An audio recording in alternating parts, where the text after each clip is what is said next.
Dejounte Murray officially did fracture his left hand.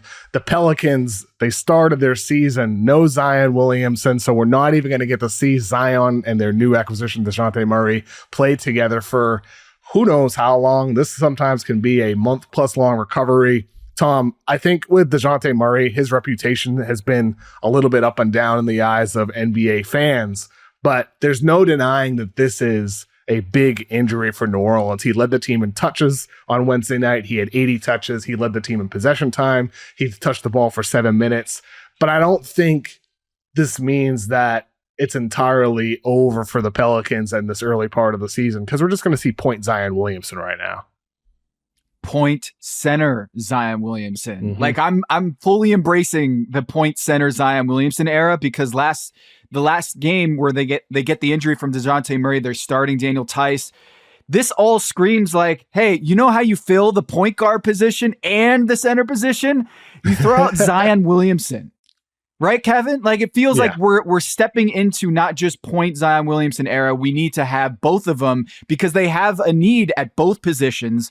And so Dejounte Murray, if they're gonna reach the highest points of their season, they need Dejounte Murray. So last season, Kevin, when you had point Zion with no CJ McCollum, no Alvarado, no Kieran Lewis Jr., you had Zion Williamson at point center, essentially. 26 points, 6 assists, 6 rebounds per 75 possessions.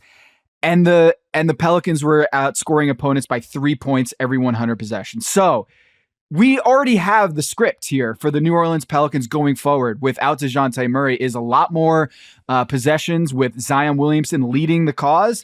And I think they're going to be okay. It just stinks that maybe we need to get some voodoo dolls going in New Orleans, use some of that black magic to make sure that they get healthier going forward. I mean, I think they have a lot of those voodoo dolls. Maybe that's the problem.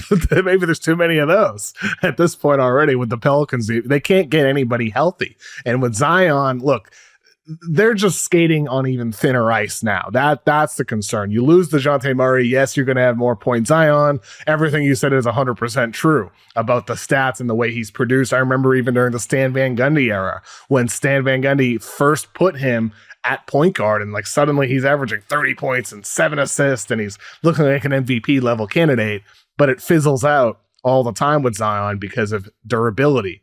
And so if you lose Zion for any amount of time, whether it's due to illness like it was on game one or injury like it has been in the past, suddenly you're that team that's on the outside looking in of the play-in race in the early part of the year. And that's where the concern is when you don't have Zion on the floor, whether he's healthy in a game, it's those 13 minutes without him, or if he's absent for any other reason. That's the concern for New Orleans.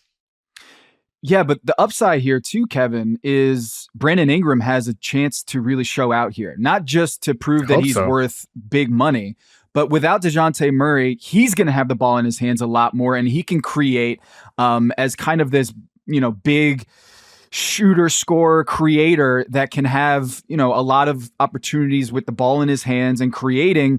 And other teams are going to look at that and say, wait, there's this another layer to Brandon Ingram that we didn't feel like he had that in his arsenal. And now you get the opportunity to showcase that.